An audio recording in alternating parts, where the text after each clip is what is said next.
ده هو سوجو، اما البنت اللي جنبه دي فهي ليسا، ودول يا معلم زمايل في شركة مع بعض كبيرة. وفي يوم من الايام بيقرر سوجو انه يعترف بالحب لليسا، وبيطلب منها انها توعده، وبالفعل ليسا بتوافق. لكنهم بيتفقوا على انهم يتوعدوا في السر وما يقولوش لحد من زمايلهم في الشركة، علشان الشركة دي بالذات بتبقى في حالك والناس في حالك برضه. وبيسيبوا شغلهم وبيفضلوا فاضيين للسقطة واللقطة، وفلان خطب فلان وفلان اتجوز فلان، وشغل نسوان المصاطب بتاع حارتكم ده يا صديقي. لحد ما بتيجي لسه لعند سوجو وهو بيشتغل، وبتفضل تهزقه قدام الناس علشان تشيل الشكوك من عليها تماما. وبعد الشغل ليسا بتروح لعند بيت سوجو عادي، وبتعمل فيها ملاك الرحمة وبتعتذر ليه انها زعقت له قدام الناس. وهو اصلا بيكون قطع الخلف يا عيني، وفاكره انهم انفصلوا خلاص، وكان شوية ويعيط زي العيال الصغيرة. وبيروح يقعد جنب ليسا ويسألها هي ليه اصلا عايزة تخلي علاقتهم في السر كده، وهي بتعترف له انها مش ناقصة وجع دماغ من النسوان دول. فبيحاول سوجو على الاقل يقول لها تتعامل معاها عادي هناك من غير ما تشخط كانها واكله ورث ابوه ولا حاجه. فبتقوم لسه مزعقه في برضه وتقول له انها لازم تاخد حذرها، وبتكون حاطه كمان قوانين صعبه زي انهم ما يحطوش عينهم في عينين بعض قدام زمايلهم،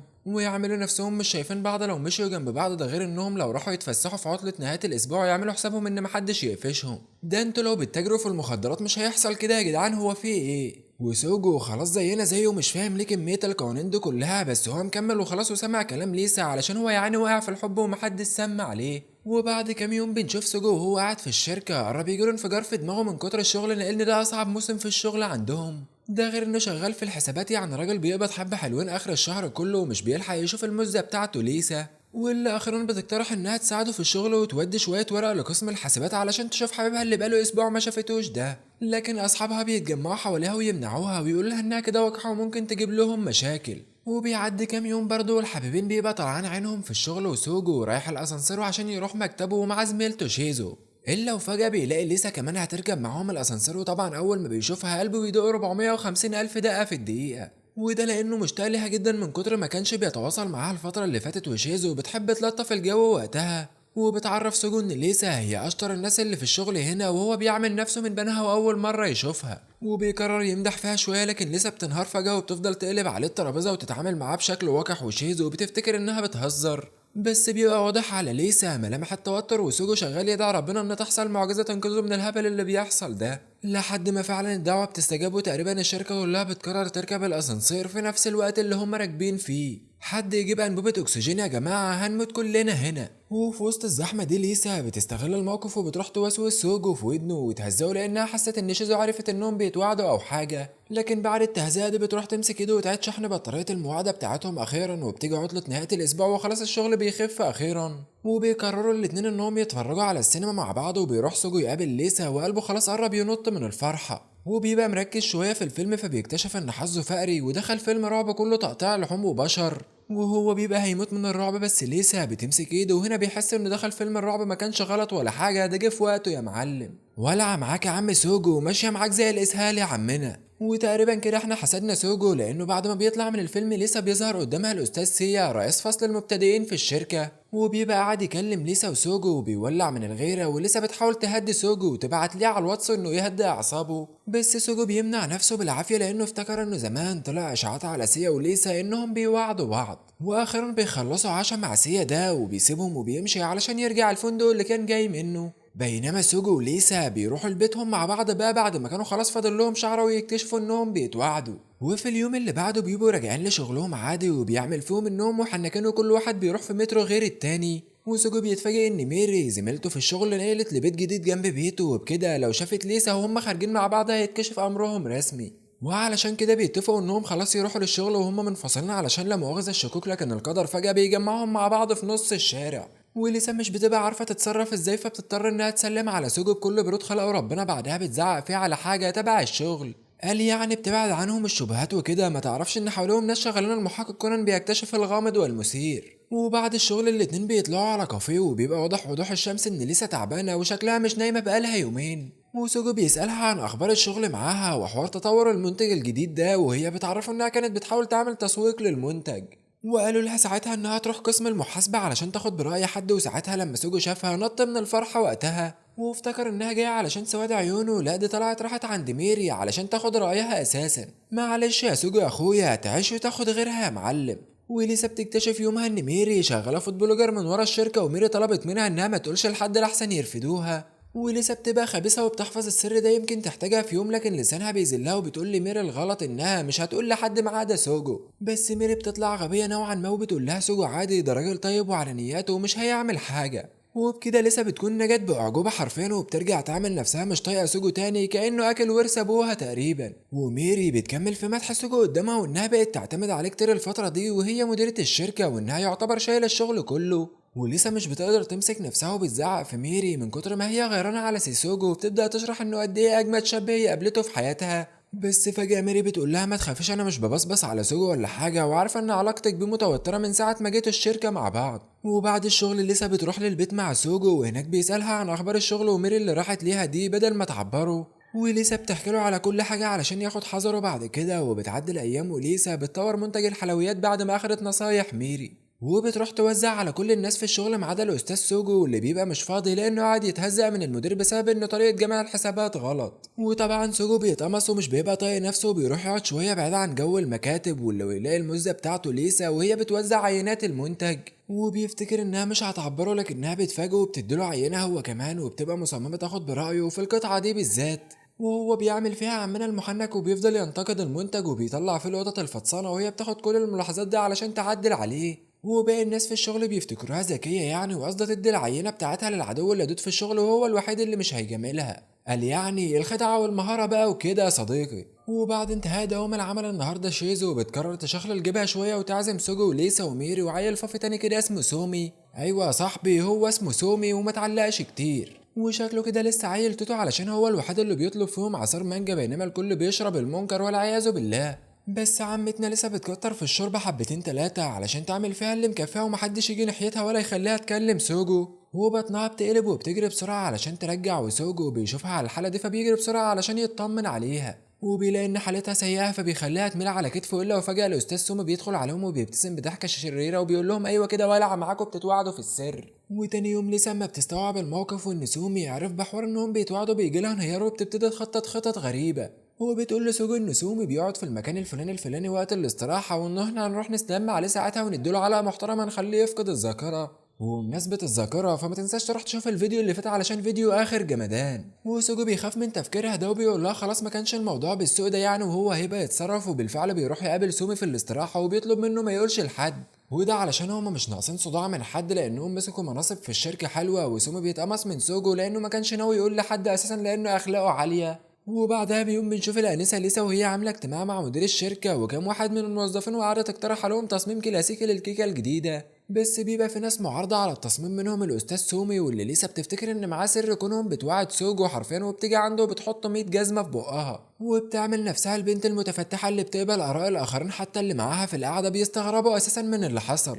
وبتروح للبيت بعد الشغل لكن سوجو بيتاخر عليها وبيطلع انه راح محل دوناتس علشان يجيب لها شويه هديه وانها محدش بيعبرها اصلا. وليسا بتفرح جدا بالدوناتس ده وبتنزل فيهم بوشها وكأنها ما شافتش حلويات قبل كده. والواحد مش عارف هي ازاي بتاكل بالكيك والدوناتس ده في البيت وفي الشغل ومش بتتخن اساسا. وبتبدأ لسه تعرف سوجو انها كانت في اجتماع وكان حاضر سومي وانها ما كانتش عارفة تتكلم كلمتين على بعض من كتر ما كانت خايفة منه. بس سوجو بيطمنها ان سومي قال له انه مش هيقول على سرهم لحد وانه طلع راجل طيب جدا. ومن هنا لسه نفسيتها بترتاح شوية لكن في الشغل أول ما بتقعد مع سومي تاني بتبدأ تتصرف بغرابة مرة تانية. لكنها بتفتكر حوار الدوناتس ده وبتقترح ان الشركة تطور منتج زي ده عندهم وبتجيب ليه سيرة ان حد جايب لها علبة دوناتس امبارح. وجات لها الفكرة بس بتفتكر ان الحد ده هو سوجو حبيبها ووشها بيقلب ألوان من التوتر. وبتفضل تبرر ان اللي جاب لها الدوناتس ده حد من معارفها وكمان بنت. وسومي بتبقى عايز يقوم يلطشها قلمان ويحلف لها انه والله ما هو مهتم بحوار مواعدتها مع سوجو. وفجأة بيجي اتصال عاجل للمدير علشان ياخد شغل فوق شغله والناس اللي معاه في الاجتماع بياخدهم معاه وبيمشي وبيسيب ليسا وسومي لوحدهم. وبيكون قدامهم جبل ورق يخلص يوم الايام وسومي بينصح ليسا انها تبتدي تتصرف على طبيعتها شويه علشان بكميه التوتر دي هتتكشف في ثانيه الا ثانيه. وساعتها هو هيبقى ملوش دعوه بالموضوع وبيحلف لها مره تانية انه مش مهتم يفتن عليهم اساسا ولا عارف انهم موجودين على الكوكب. وعلى الناحية التانية بيبقى سوجو قاعد في مخزن الشركة يطلع شوية أوراق مهمة وفخور بنفسه جدا إنه كان مرتب كل حاجة في المخزن وعامل شغل جامد. وبيخرج في أمان الله وبيسمع صوت رزع وخبط في المخزن التاني فبيجري بسرعة يشوف في إيه وبيلاقي ليسا واقعة على الأرض وكل حاجة واقعة فوق دماغها. وبيجري علشان يساعدها بسرعة وهي بتعمل نفسها كاريزما ومش عايزة يقرب منها طول ما هي في الشغل، بس هو بيحكم عليها انه يساعدها، وبيعملوا نفسهم متنافسين بقى في الجد والاجتهاد، وليسا بيطلب من سوجو انه يجيب لهم السلم ويسنده علشان عايز يجيب ملف من فوق كده، لكنهم بيفضلوا يتعاركوا مع بعض لحد ما السلم بيقع بليسا وسبحان الله بينزل في حضن سوجو. وابتدينا بقى في شغل التلزيق اللي عمرك ما هتمر بيه بقى يا عزيزي، واحضر وانت ساكت يا سنجل يا بائس. وفجأة وبدون سابق انذار موظفتين من الشركة بيدخلوا فجأة، وكانوا على بعد شعرة من انهم يقفشوا ليسا وسوجو مع بعض، لولا انهم في لمح البصر راحوا استخبوا في حتة ورا الدولاب. وحرفيا سوجو كان شوية ويتوفى من الخوف وبيعمل نفسه كأن ما حصلش حاجة، وبيرجع لمكتبه علشان يلاقي شيزو اللي بتجيب تذاكر من تحت الأرض جايبة تذاكر لماتش بيسبول، وعازمة نص الشغل على الماتش. وهناك سوجو وليسا بيبقوا حاضرين طبعا وعاملين نفسهم ما يعرفوش بعض حتى. وبعدين بقى في شغل توم وجيري اللي على المسا ده، وده مش بيمنع سوجو برضه من انه يكون مستمتع انه خارج مع حبيبته حتى لو عامله نفسها انها عدوته في الشغل. لكن لسه بيبقى تقريبا الفضول بيخليها تنسى نفسها وكل شويه تقعد تسأل سوجو عن اللعبه لانها مش فاهمه اصلا حاجه. ولما بيجي هدف سبحان الله الاتنين بياخدوا بعض بالاحضان، ربنا يستر ان باقي زمايلهم مش بيشوفوهم من كتر ما هم مشغولين بالماتش. ولسه بتوسوس سوجو بتقول له المره الجايه نبقى نيجي لوحدنا بقى بعيدا عن الانظار والمراقبه دي يا معلم. وتاني يوم ليسا بتروح تاخد جولة في السوبر ماركت علشان تطمن على المنتج الجديد اللي طورته وتشوف المبيعات، لكنها بتلاحظ ان محدش بيشتري منه اصلا وبتحس بكمية احباط مش طبيعية. وفي الجهة المقابلة شيزو بتبقى نازلة من المترو وبتقابل واحد من زمايلها في الشغل وبتفضل تحكي وتهزر معاه في الطريق، وبتعمل حالها انها مبسوطة وتقول له بقى عازمني على العصير عشان محدش بيخرج معايا وشغل الكذب ده. بعدها بتروح كافيه علشان تقعد مع نفسها شوية لانها اصلا بتكره البشر وعاملة نفسها البنت الاجتماعية الجامدة. واثناء ما هي بتحاول تريح اعصابها لوحدها بتبص تلاقي الاستاذ سومي جاي نفس الكافيه اللي هي فيه، وبتضطر تعمل نفسها اجتماعية تاني وبتسلم عليه. وفي نفس الوقت ده بتكون ليسا طالعة من بيتها ورايحة على شغلها في امان الله وهي زعلانة على حوار المنتج الجديد ده، لكنها بتقابل سوجو في الشارع بالصدفة وهو بيلاحظ حزنها ده وبيسألها هي في ايه وبتكدب عليه، وبتقوله انها تعبانة شوية علشان بقت تاخد ساعات عمل اضافية وبتفضل مخبية عليه الحقيقة. بينما على الناحية التانية الأستاذ سومي بيقعد مع شيزو على نفس الترابيزة وبيطلبوا أكل كمان،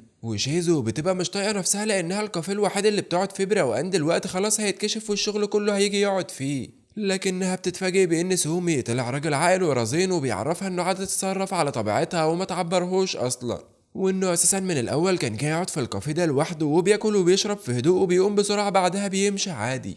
وكمان بيطمنها إن مش هيقول لحد على مكان الكافيه وبيمدح فيها قبل ما يمشي. وشيزو فجأة بتتحول من انها كانت قرفانة من سومي لانها شكلها كده هتقع في حبه ولا ايه. وفي الشغل بقى بنشوف ليسا وهي قربت تتجنن لان مفيش ولا ريفيو ولا مبيعات على المنتج بتاعها واللي يعتبر اول مشروع رسمي ليها، وشوية وقربت ترمي نفسها من فوق. وزيادة على كل العصبية دي المدير بيرمي عليها شغل زيادة ومش مهتم بمشروعها، وده بيخليها تتعصب اكتر واكتر. ولما بيشوف ان واحدة معاهم في الشغل كانت شغالة على منتج جديد ونجح وكسر الدنيا، ولما بتيجي تدوق منه قدامهم بتتعصب عليهم قدام الناس غصب عنها. وبالليل بتروح البيت عادي وبتقعد مع سوجو وبتفتح بقى في نافورة الصياح وبتفضل تعيط وتدبدب في الارض، وده علشان المنتج بتاعها اللي متباعش خالص. وسوجو بيحاول يفهمها ان الدنيا ما بتمشيش كده وان مفيش منتج بينزل السوق في يوم وليله والناس بتشتري منه في ثانيه الا ثانيه على طول. وبيخلي ليسا تهدى وبينصحها انها تشتري للي زعقت فيهم دول هديه وتقول لهم انها على حق وانها كانت متوتره عادي. وبالفعل تاني يوم ليسا بتروح تشتري لهم حاجات لكنها بتتفاجئ بان المنتج بتاعها ابتدى يتباع والدنيا خلاص في نظرها بتبقى وردي.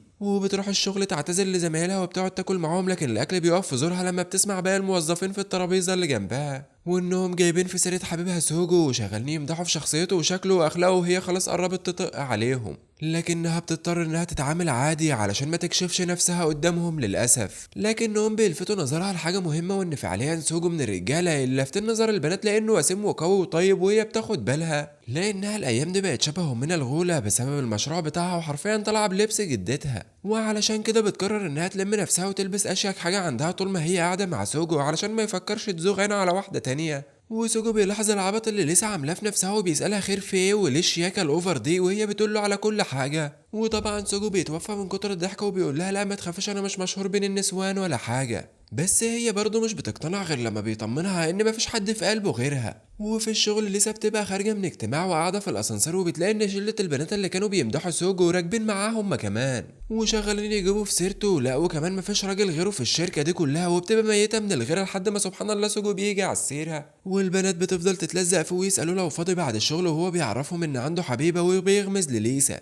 والبنات اصلا مش بيبقوا مستغربين من فكرة ان عنده حبيبة، ما هو بالنسبة ليهم هو الراجل المثالي اصلا. وبعد كمية الشغل المتلتل ده سوجو بيبقى قاعد مع شيزو وميري وشغالين يتكلموا على اجازة الصيف، وكل واحد فيهم بيفضل يتكلم عن مخططاته لحد ما بيجي سوجو يستوعب انه لازم يروح في رحلة مع ليسا، ويقضوا لهم يومين حلوين كده. بس من اولها اصلا الاتنين مش بيتفقوا على مكان لان كل واحد فيهم عايز يصيف في حتة. وسوجو لما بيزهق بيقول لها خلاص براحتك اختار اللي انت عايزاه، وليسا بتحسها اهانة وانه بيسلكها وخلاص، وبيبقى حرفيا ناقص لهم شوية ويقوموا يشدوا في شعور بعض حرفيا. وفي الشغل خلاص قبل الاجازة بيوم ليسا بتخلص كل شغلها بسلاسة كده وعظمة، وبتبقى متحمسة انها تجري لبيتها، وده علشان تلم شنطة الهدوم للرحلة وتشتري شوية حاجات وتستعد للاجازة مع حبيبها. بس الفرحة مش بتكمل لان مدير الشغل بتقوم عليه حالة الجنان والدنيا بتتطربق فوق راسه لانه في شحنة منتجات ما وصلتش والدنيا بتولع حرفيا.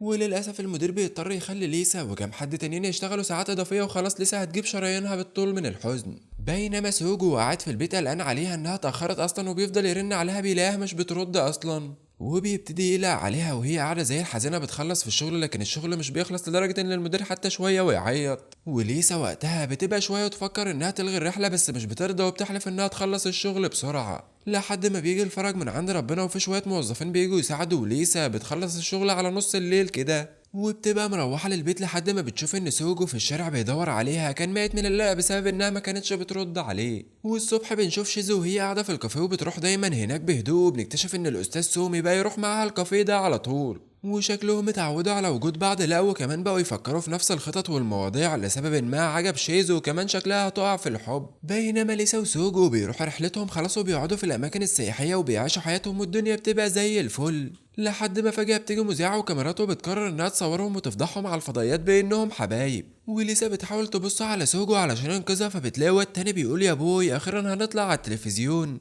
فبتسيبه وبتهرب حرفيا قبل ما تطلع على الفضائيات وتتفضح قدام الشغل كله انها بتوعد سوجو. وبعد ما بتتعارك معاه حبتين بيكملوا رحلتهم زي الفل عادي، وسوجو بيقرر انه يسترجع الذكريات مع ليسا لما كان معاها في رحلة تبع الشغل من 3 سنين، وكلهم دخلوا في غيبوبة نوم ما عدا هو وهي. فضلوا ينضفوا في الفندق وساعتها سوجو وقع في حب ليسا واكتشف انها مش وقحة ولا حاجة، دي كيوت كمان. وبيشتروا شوية تذاكر وحاجات يوزعوها على زمايلهم في الشغل، وفي آخر وقت لهم مع بعض في الرحلة الاتنين بيتفقوا انهم يتشجعوا ويروحوا رحلة تانية. وفي الشغل بقى بنشوفهم من بعد ما سوجو كان مقنع الكل انه رايح لعند بيت اهله في البلد، وميري سبحان الله بتروح تتكلم مع ليسا وبتكتشف انها راحت لنفس البلد هي كمان. وهنا سوجو بيغمى عليه من الرعب لما ميرو بتعرف ان هو وليسا راحوا نفس المكان مع بعض، وبيفضل يدعي ربنا انها تطلع اغبى من انها تفهم ان كونهم في رحلة مع بعض اساسا. وفي البيت سوجو لسه بيكملوا شغل الشركة، ويعني ربنا يعينهم على الحياة اللي كلها شغل دي. وسوجو بيسأل عن حال ليسا وهي بتعرفه انها لسه بتطور في المنتج بتاعها وبتعمل منتج جديد كمان، وسوجو بيبقى فرحان لانها خفت شوية من الاكتئاب اللي هي فيه اساسا.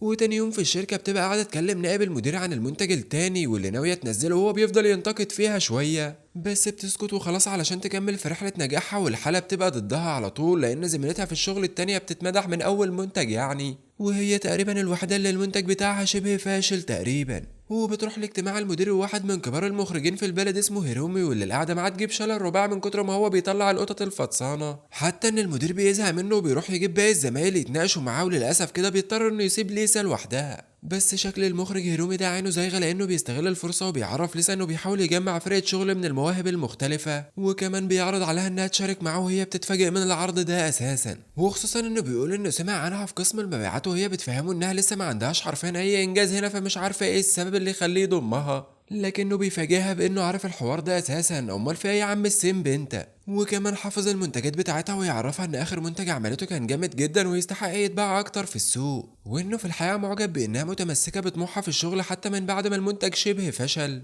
وهو عايز ناس طموحه زيها في الفريق، ولسه بتقع في الفخ حتى لما هيرومي بيمدح في شكلها وكده بتوافق. وبعد الشغل بتبقى مروحه مع سوجو وبتقول له على حوار هيرومي ده، وانها بتفكر جديا انها تاخد الفرصه دي وتنضم ليه، وده علشان تتقدم شويه في شغلها، بس هي مكسوفه تقول ايه للمدير بتاعها وللمكتب اللي شغاله معاه طول الفتره اللي فاتت دي، ومش بتبقى عارفه تعمل ايه، وشويه وتشد في شعرها من الجنان والتوتر. بس سوجو بيحاول يهديها، ومع ذلك هو مش عارف يساعدها ازاي فيما يتعلق بالشغل لانهم شغالين في اقسام مختلفه. وفي اليوم اللي بعده واثناء ما لسه سرحانه في حوار المشروع واذا كانت تسيب فعلا مكانها ده دلوقتي ولا لا، وبتقوم جاي لها رد بريد الكتروني من المخرج هيرومي، وفي شويه معلومات عظمه ممكن تستفاد منه فعليا بدل القعده في الشغل اللي شايله في كل حاجه على كتافها دي. لان التيم بتاعها على قد حاله، لكن بيجيلها اتصال من الاتش ار اللي بيهزها على غلطة عملتها امبارح، وبسببه خلت الانتاج كله يقف، وبتاخد التهزئة المحترمة وبترجع لمكتبها من تاني.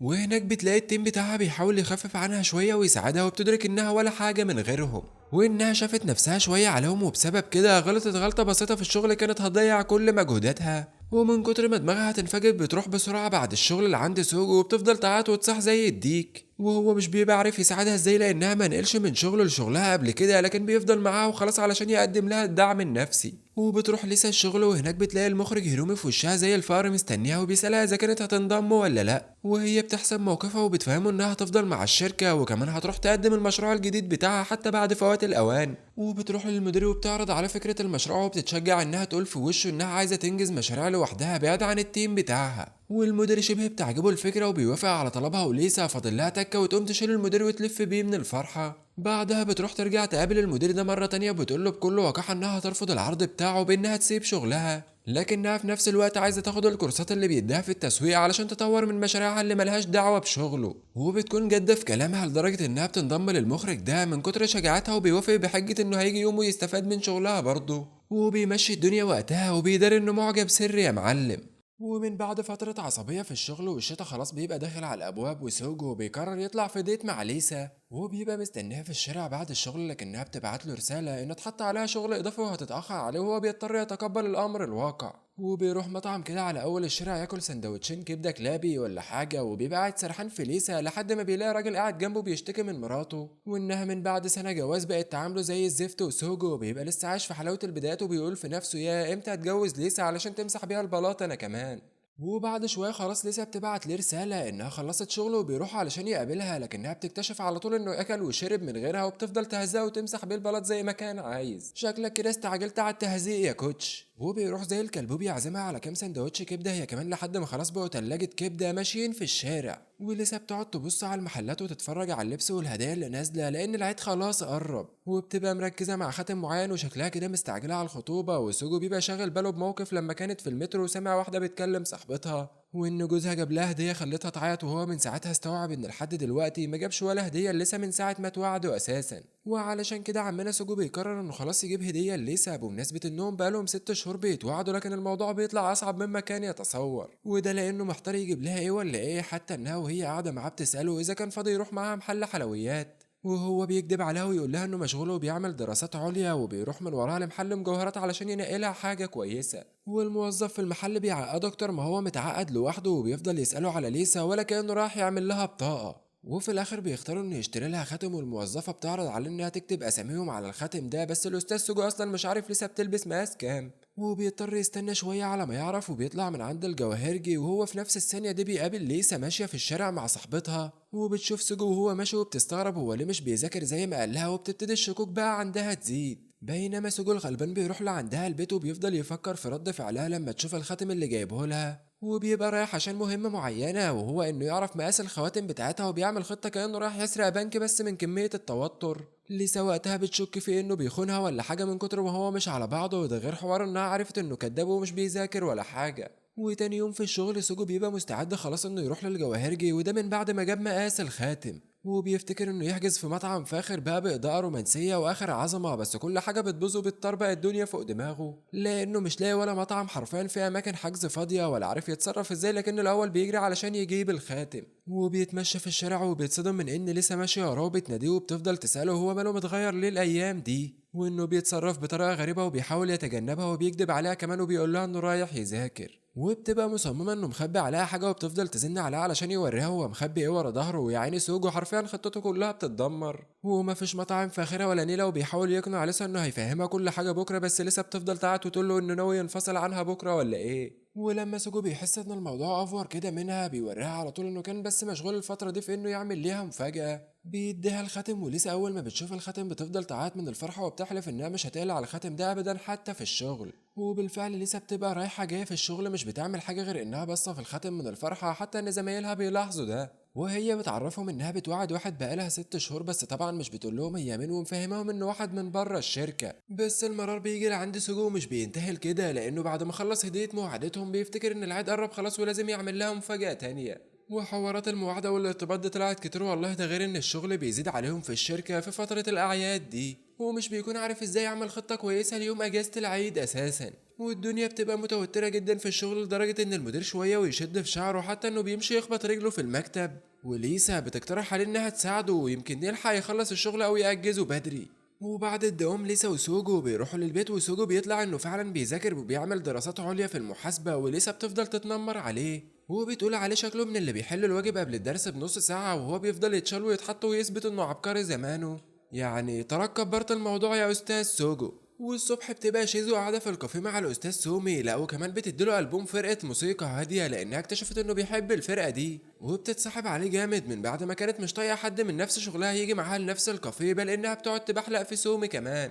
وسومي بيمشي الأول من الكافيه علشان يروح الشغل، وشيزو بتفضل تفكر هي ليه أصلا بقت تفرح بوجود سومي معاها، وبتفكر في الحوار ده وبتعرف إنه من المستحيل إنهم يوعدوا بعض أصلا لأن هي أكبر منه ب8 سنين أساسا. ده غير انها اخرت خوازيق كتير من المواعدة في الشغل، وغير انها قرفت بقى ومع ذلك برضه مش بتقدر تمنع نفسها من التفكير في سومي، وعلشان كده بتقرر انها تغير الكافيه اللي بتروحه علشان ما تجيبش لسومي مشاكل لو حد شافهم الاتنين مع بعض. وبالفعل شيزو بتروح لكافيه تاني يوم، حتى ان سومي بيستغرب بس في الشغل بيروح يديها الفلوس بتاعة الحفلة السنوية للشركة، ودي هما بيعملوها في العيد، وشيزو بتفضل تشتم في المدير في دماغها لانهم شايلوها الشيلة بتاعة الحفلة دي كلها. واللي بتحصل بالليل في مطعم على الضيق، وسبحان الله ما بين كل الاماكن ليسا وسوجو وشيزو وسومي بيبقوا قاعدين في نفس الترابيزه، والدنيا بتبقى اخر توتر، خصوصا ان سومي عارفه ان سوجو وليسا بيتوعدوا، وشيزو اللي مكسوفه من سومي ومش عايزه تديله تلميحات انها معجبه بيه. لكن بتيجي واحده كتر خيرها وبتكسر اجواء التوتر دي لما بتقرر انها تفضح ميري وتعرف الكل انها فود بلوجر مشهوره، وقاعدة تعمل ريفيوهات على المطاعم، والدنيا ولع معاها لدرجة انها تستضيفها في التلفزيون، وميري خلاص بقت كبش الفدا بتاعهم.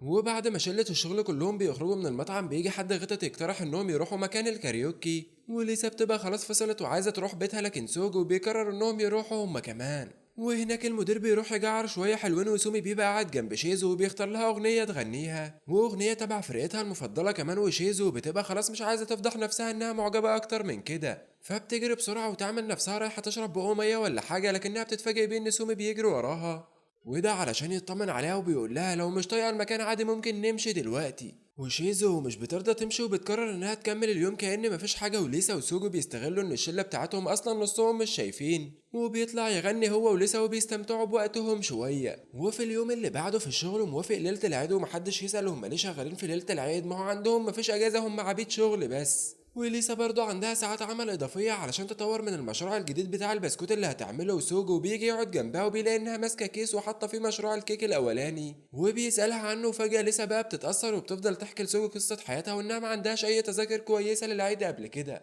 طب يعني إيه اللي دخل ده في البسكوت يا فنانة؟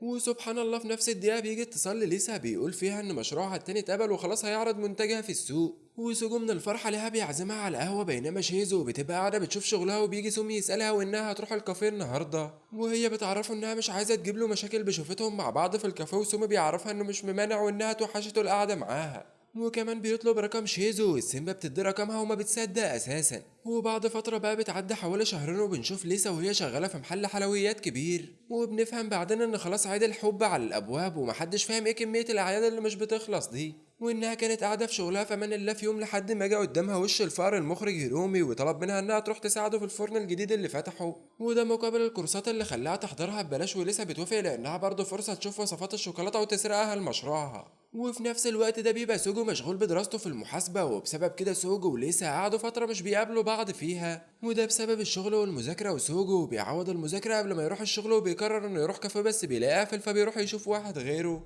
وبيتصدم اما بيشوف شيزو وسومي قاعدين مع بعض في الكافيه، واول مرة بيشوف شيزو مبسوطة كده اصلا، وبيفتكر انهم بيتوعدوا ولا حاجة وانه يعمل نفسه من بينها وانه ما يجيبش سيرة حد، وبيروح يذاكر في وقت الاستراحة في الشغل، فبيلاقي سومي قاعدة في وشه، وحرفيا سومي ناقصها شوية ونلاقيها قاعدة في قلب كيس الشيبسي. وعمنا سوجو مش بيبقى عارف يركز في المذاكرة خلاص بسبب سومي ده، وانه فجأة فتح معاه موضوع شيزو وبيفضل يمدح فيه، وسوجو المسكين بيفتكر انه خلاص سومي ناوية تعترف انها بتوعد شيزو ولا حاجة، بس سومي بيطلع بس بيشكر فيها، وانه كان فاكرها في الاول مجرد ست عبيطة وما كانش يعرف انها شاطرة في شغلها قوي كده. وسوجو بيضحك وبيعرف سومي ان شافهم الصبح مع بعض في الكافيه، وده اول مرة في حياته يشوف شيزو بتضحك وضحكتها واصلة لقفاها، وسومي بيتكسف جدا اول ما بيعرف ده وما بيبقاش عارف يتكلم. وبنشوف ليسا وهي غلبانة وطالعة ميتين أبوها في الشغل لأنها دلوقتي بقى عليها شغلين مش شغل واحد، وشغالة في محل الشوكولاتة وبتبقى زعلانة إنها بقالها حوالي أسبوعين ما شافتش سوجو ومش عارفة إذا كان هيبقى عندها وقت أصلا ولا لأ، لأن خلاص عيد الحب قرب ولازم تعمل له شوكولاتة، وبتروح بيتها وهي هلكانة وكانت في حرب تقريبا،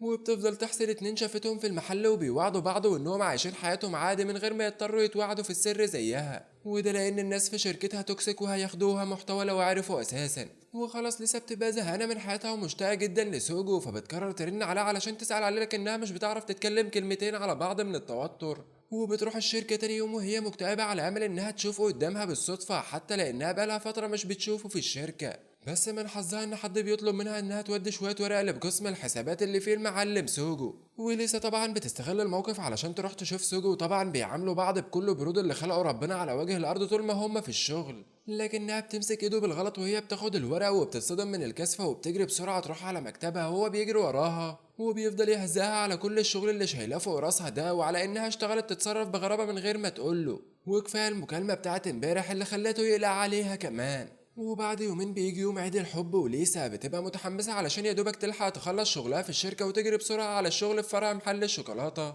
وده علشان تخلص بسرعة وترجع البيت تعمل قالب شوكولاتة لسوجو، بس بتاخد خازوق عنب لما بتكتشف ان النهاردة يبقى اكتر يوم زحمة في المحل اساسا، لدرجة ان المديرين بتوع الفرع بينزلوا الشغل يبيعوا هما كمان، والحاجة لسه حرفيا بيطلع ملعينها في اليوم ده كأنها امها داعية عليها. وبعد ما اخيرا المحل بيقفل والبضاعة بتخلص بيروحوا المخرج هيرومي ده يشكر ليسا على شغلها في المحل طول الفترة اللي فاتت، وبتبقى رايح يديها شوية شوكولاتة هدية، لكن هي من كتر ما مستعجلة بتطلع بسرعة الفراري على سوجو واللي بيكون مستنيها، وبتبقى شغالة طولتم لأنها حتى ما اشترتش ليه أي هدية ولا لابسة لبس عادل ولا حتى شوية مكياج ورايحة تقابله في ديت وهي شكلها كأنها طالعة ميتين أبوها كده، ومع ذلك سوجو بيبقى فرحان بس بمجرد شوفتها وبيديها ازازة عصير وهي بتفضل تعيط لأنها محظوظة بوجوده أساسا في حياتها، وهو بدل ما يقول لها عايز شوكولاتة لا ده بياخد كام بسكوتة من المشروع الجديد بتاعها وبيقول لها ده كفاية وزيادة ونص كمان، وهما ماشيين في الشارع بيقول لها ايه رأيك خلاص نخلي معادتنا علني قدام الناس ونريح دماغنا بقى، وفي الثانية دي ليسا بيبقى شوية ويغمى عليها من الصدمة لكن بيقول لها معلش كنت بعمل فيكي مقلب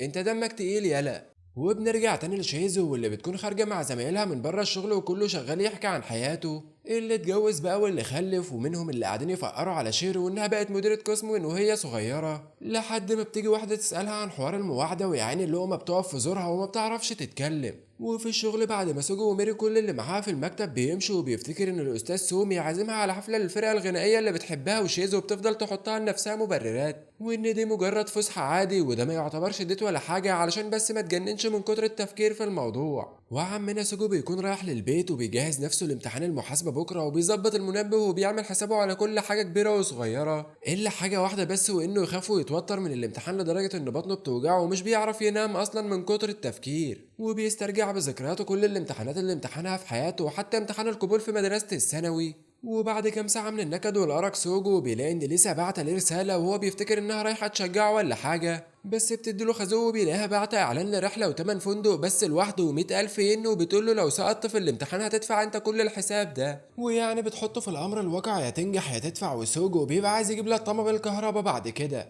وفي الوقت اللي بيبقى في ناس بتلطم علشان وراها امتحانات بكرة، في ناس تانية زي شيزو أكبر همومها هتلبس إيه وهي رايحة الحفلة مع سومي، وبتقعد ساعتين تختار لبس لحد ما بتروح في الاخر بلبس الجيم وبتقابل سومي وهو بيمدح منظرها في اللبس العادي ده، وبيروحوا للحفله وبيخربوها وبتبقى الدنيا عظمه وهم مروحين بالليل لحد ما الاستاذ سومي بينقذ حياه شيزو بعد ما كانت هتعمل حادثه في عجله سايقها حد عجوز، وسومي بيبقى ماسك ايد شيزو كل ده وبيقول لها انه استمتع معاها النهارده وبيطلب منها انهم يخرجوا مع بعض كتير كده على طول لانه اصلا جاي المدينه هنا جديد وما يعرفش اماكن يزورها، وشيزو بيبقى على عينها اصلا انها تخرج معاه حتى كل يوم، بس بتفتكر اخر مره وعدت فيها حد من الشركه وانه ازاي كسر قلبها وكلام الناس خصوصا ان سومي اصغر منه ب8 سنين فانها تعمل نفسها ساذجه وبتقول له ماشي وخلاص، بس هي في الحقيقه بتبقى عايزه تحط حد للي بيحصل ده علشان ما يحصلش مشكله. وبتروح البيت وهي زعلانه من نفسها وبتفتكر حبيبها القديم من الشركه وانها كانت بتوعد واحد من قسم تاني وكانت الدنيا سمنه على العسل، لحد ما يجي يوم في نص الشغل وقال لها انه لازم ينفصلوا لانها هي ناجحه في شغلها وهو الشغل معاه متكركب خالص والدنيا بايظه، وانه اكبر غلطه عملها في حياته انه وعد واحده من نفس الشركه وبعد ما قطع علاقته بيها سمعت ان هو اصلا مشي من الشركه وراح اتجوز، ومن ساعتها شيزو كرهت الارتباط والرجاله وكل حاجه ومش عايزه يتكرر ده تاني مع سومي. وبتقرر انها تعيش حياتها عادي، وبتكون مروحة من الشغل تاني يوم وبتفتكر انها عايزة تروح مطعم تاكل فيه ولا حاجة علشان ما تشغلش بالها بالافكار دي، الا وتلاقي الاستاذ سومي واقف لها زي القضا المستعجل وبيروح معاها للمطعم، وهي بتبقى شوية وهتتشل وهتطلب لها الاسعاف، وسومي بيوضح لها انه كان قصد امبارح انه يحبها وانه كمان عاوز يرتبط بيها، وهي اللي ما فهمتش وشيزو بتعمل نفسها عبيطة وقتها، وبتفضل تقول له سلبيات انك توعد حد من نفس بيئة العمل بتاعتك، بس هي من كتر التوتر بيغمى عليها اساسا. وبتصحى بتلاقي نفسها في بيت سومي وهو قدامها وبيعرفها انها اغمى عليها في الشارع ومعرفش يفوقها ولا يعرف عنوان بيتها، وبما انها فاقت دلوقتي فهو مستعد يوصلها لبيتها بامان، بس كل اللي شاغل تفكير شيزو حاليا انها بتتمنى لو الارض تنشق وتبلعها من كتر الاحراج، وخصوصا كمان لما بتيجي ست عجوزة بتقدم كوباية مية لشيزو، وشيزو بتسأل سومي هي مين الحاجة، وسومي بيعرفها ان دي الست الوالدة، وان خلاص شيزو جابت اخرها وبتعتذر منه ومن امه، وبتبقى مروحه البيت وهو بيوصلها، علشان كده شيزو بتقرر انها تدي الحب والارتباط فرصه تانية، وقررت وقتها توعد الاستاذ سومي في السر بعيدا عن الشغل زي ليسا وسوجو كده، وما هي مش خسرانه حاجه. وبنخلص من حوار شيزو وسومي وبنرجع تاني للاستاذ سوجو اللي امتحن وخلاص نتيجته طلعت ونجح في امتحان المحاسبه اخيرا. وبالمناسبه السعيده دي ليسا بتلغي الفندق اللي كانت هتدفع فيه 100,000 ين علشان ما تدفعش يا خبيثه، وبيخرج سوجو مع اصحابه بالليل يحتفل بنجاحه، لكن فجاه واحد من اصحابه واللي اسمه تومورو بيروح يقرر يفاجئه في نص القعده، وبيقول لهم انه هيتجوز الاسبوع الجاي وانها جت فجاه والله والكلام ده، وصاحبهم التالت بيقرر يعمل نفسه جيركن مان وبيعزمهم على الاكل وبيدبسوه في مبلغ محترم وبيخلوه مديون لاخر الشهر. وبيرجع سوجو للشغل تاني، وهناك بيلاقي الشركة كلها بتتكلم في موضوع واحد بس، وهما انهم ينقلوا واحد من قسم الحاسبات علشان يشتغل في قسم الموارد البشرية، وسوجو بيبقى حاطط ايده على قلبه لحسن يكون يقصدوه هو، لانه مش عايز ينقل من الشغل خالص، خصوصا بعد ما راح عذب نفسه اخر امتحان الحسابات ده، والا حرفيا هيبقى حد تافه في حياته لو نقله فعلا من الشغل. وشوية شوية سوجو بيبتدي يتعود على الصدمة وبيحط في باله انه خلاص هينقل من مكتبه لمكتب تاني، خصوصا مع كل الاشارات اللي ظاهرة ليه دلوقتي، حتى انه بيعمل نفسه الراجل اللي مفيش منه اتنين، وبيبقى عايز يعلم ميري كل اللي يعرفه عن الحاسبات علشان تشيل القسم كلها على كتافه بعد ما هو يمشي، وبيبتدي يتصرف بغرابة شديدة لدرجة ان شيزو وميري مش فاهمين هو اتهبل ليه كده وشغال ينجز في شغله كتير زيادة عن اللزوم. وبيروح بعد الدوام يشرب كوباية قهوة ولا حاجة، وبيلاقي المزة بتاعته لسه واقفة قدامه، وبيفضل يسألها عن وظيفة الموارد البشرية دي، وهي كل شوية تقنعه انها مجرد اشاعة ويطلع الموضوع ده من دماغه، بس حرفيا لسه بتكلم الحيطة لان المشاعر السلبية مالية سوجو، خصوصا انه بعد ما تعب في شغله وفي شهادته قرروا بعدها بكل بساطة انهم هيرموه في قسم تاني عادي كده. وليسا بتحاول تخفف عنه فبتعرفه انه المدير عامل رحلة تخييم وبتقترح عليه انهم يروحوا، وهو بيبقى خايف يروح لحسن حد يكشف انهم بيتوعدوا. وليسا بتبتدي تفكر في موضوع من منظور تاني وبتفهم سوجو انها خلاص ما عادتش مهتمة اذا كانوا الناس يعرفوا انهم بيتوعدوا ولا لا، وسوجو طبعا بيفرح بالكلام ده وبيوافق انه يروح الرحلة طبعا. وبعد اسبوع الرحله بتطلع للمخيم، وسوجو بيبقى طالع يغير الجو، لكنه بيلاحظ على المدير انه باين عليه شويه ندم، لانه اصلا المفروض الرحله كانت تكون عائليه مع مراته وعياله، والدنيا زطت منه خالص، بس كمان اضطر انه يلغي التخييم ويحجز كوخ علشان العدد طلع كبير جدا.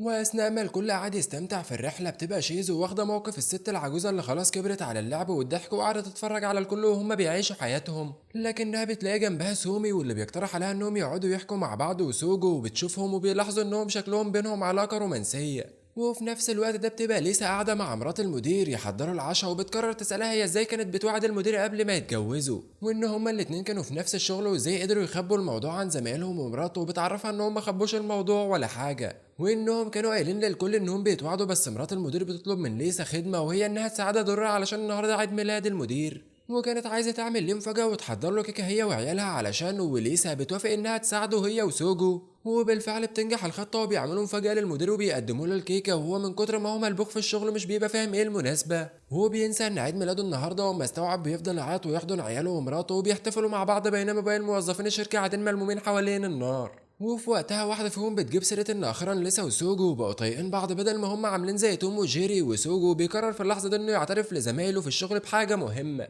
وبيكون خلاص هيكشف سر المواعدة، بس كل حاجة بتبوظ في ثانية لما كل اللي قاعدين بيفتكروا ان سومي عايش في الدنيا وبيسألوا عن اخباره وحياته، وهو بيعرفهم انه بيوعد واحدة وبيفضل يوصف فيها بانها اكبر منه وجميلة وعايش احلى ايام حياته معاها دلوقتي. وشيزو اول ما بتسمعه بيتكلم في كده بتضربه على قفاه علشان يلم نفسه، وسوجو بيفهم في لحظتها اصلا انه بيتكلم على شيزو، وبيقرر انه ما يقولش النهارده لزمايله انه بيوعد ليسا.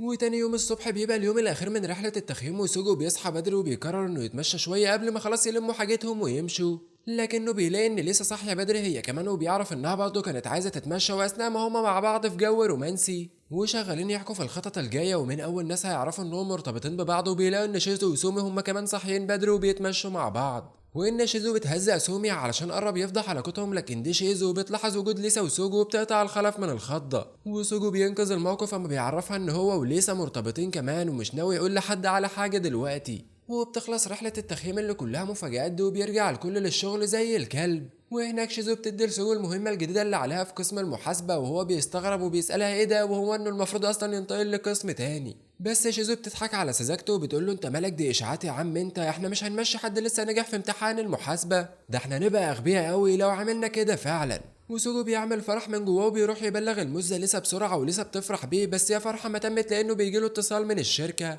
وبيعرفوها انها هي اللي هتروح قسم الموارد البشريه مش سوجو، يعني البنت بقت كبش فدا. وليسا بتحاول تعمل نفسها تمام وفل الفل، وهي عايزه تقوم تقطع شرايينها بالطول والعرض لانها كده احلامها باظت خلاص، ومش هتعرف تعمل مشاريع اكل للشركه من تاني. بس على الاقل المرتب بتاعها هيزيد، وده اهم حاجه، واللي بيساعد ليسا انها تتخطى الصدمه شويه. وبتروح في اليوم التاني تخرج مع صاحبتها في الشركة وتعرفهم انها تتنقل من القسم بتاعها لقسم تاني، واصحابها بيصعدوا الامور لتصعيد غير مبرر وبيفضلوا يعيطوا ولا كأنهم مش هيشوفوها تاني مع انها في نفس الشركة عادي يعني. وليسا بتستغل الموقف وتقول لهم كمان على السر التاني، وهي انها داخله خلاص على سنة بتوعد الاستاذ سوجو، وده بيسبب صدمة عصبية لصاحبتها الاولى والتانية، وبتعمل نفسها متفاجئة علشان كان الموضوع واضح عليهم وضوح الشمس اساسا. وبعد يومين ولا حاجة اخيرا الاستاذ تومورو بيتجوز، وليسا وسوجو بيروحوا يحضروا الفرح وبيتأثروا جدا. وسوجو بيتخيل نفسه هو اللي بيتجوز ليسا، وبعد الفرح بيبقى مروح مع ليسا للبيت وبيفتكروا علاقتهم مع بعض قبل ما يتوعدوا، وان ليسا كانت تطيق العمى ولا تطيقه، وبتعامله معاملة الكلب الجربوع، وبتمسح بالبلد في كل مرة كانت بتشوفه في الشركة،